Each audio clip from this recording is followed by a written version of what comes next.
கேட்டார்கள். பகவானே கையில வச்சு விளையாட ஒரு பிள்ளை வரம் கேட்டேன். குழந்தை வரம் கேட்டதுக்கு ஒரு குழவிக்கெல்லாம் தந்தியது. ஒரு குழவிக்கெல்லாம் தந்தியரு. இரண்டாவது பிள்ளை வரம் கேட்டதுக்கு தந்துட்டீரே மேல தந்துட்டீரே சாமி. ஐந்தன் வரம் கேட்டதுக்கு மாட்ட பணம் திங்கக்கூடிய பாலகனை தந்து விட்டீரே பகவானே. இந்த பாலகனை இனிமே கைலாசத்துல வச்சிருக்க கூடாது. நொடி கூட ஆகாது. அரை நொடி கூட இருக்கப்படாது. அவனுக்கு வயிற்று பசி இருந்தது. வயிற்று பசி இருந்தது உண்மையை பிடிச்சு தின்றுவான். என்னை சேர்த்து பிடிச்சு தின்றுவான். என்ன பெற்ற தாயின்னு கூட பார்க்க மாட்டான் பகவான். அதனாலே பகவானே இந்த பாலகனை உலகண்டா அனுப்ப வேண்டும். அனுப்ப வேண்டும்.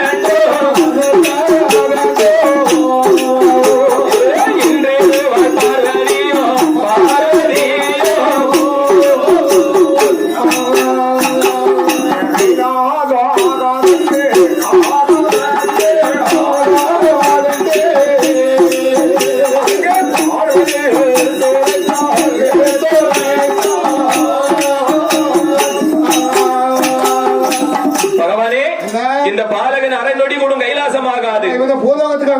இந்த சேவல பெரிய சுடல தெய்வத்தை விடியட்டும். விடிய காலம் பூலோகம் அனுப்பிடுவோம் என்று சொல்லி ஈசனும் பார்வதா தேவியும் கைலாச மலையிலே கொலிவிருந்தார்.